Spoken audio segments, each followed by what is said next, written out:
because I am going to propose for all the opponents and the people that have been presenting, if you can come quickly to the scenario, the four of you. So, I mean, you can sit down. I want to make it really quick. If you can give us just a very quick summary or key messages. I know that Elisa has already done some key messages or further developments and future scenarios and so on. But if we can just kind of like make a headline for the newspapers in about what you have been presented today, and maybe try to relate it to those future scenarios that we've been discussing also with the nature restoration law, it must be really appreciated. If you can make a summary, Eulogio, just to start with you, that was the last one, of what you have been presenting, or the key messages that you want us to take home, what can it be? I don't know what to say more than I say that. But try to summarize. Summarize is climate change has to be included in all the projects, yeah, even restoration, conservation, management, and with serious, because it's happened. Thank you so much. Elisa, about your presentation. Thank you.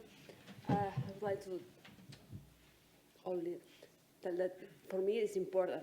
My presentation showed that we can restore some important ecosystem functioning also in very simplified landscape, such as the irrigated landscape, the human impacted landscape. And we can try to change a bit the management of some ecosystem in order to improve the provision of several ecosystem services, not only water depuration, but other ecosystem services. Thank you so much, Elisa.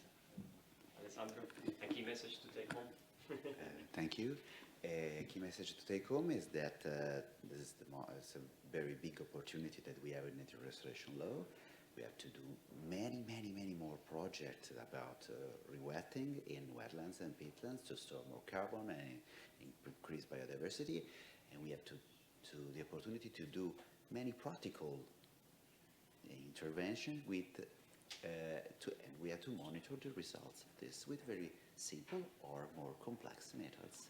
But simple is easy to do. Of course, yeah. Thank you so much.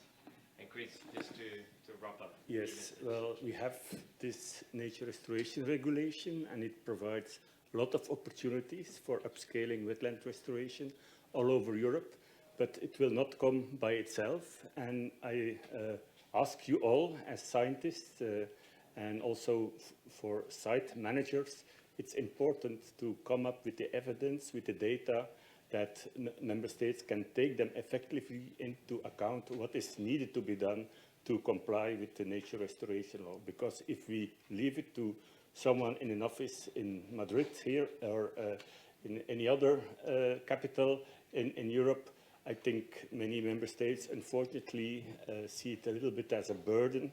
There's no lot of money. I know that the Commission likes to show all these opportunities for money, but in practice we see that member states don't use them for the purpose of restoration. They use them for other things. So it's a little bit up to us whether we will be able to be ambitious and in 20 years' time come here and say, look, we restored double the surface of wetlands in Europe. I hope so. Thank you. Thank you so much.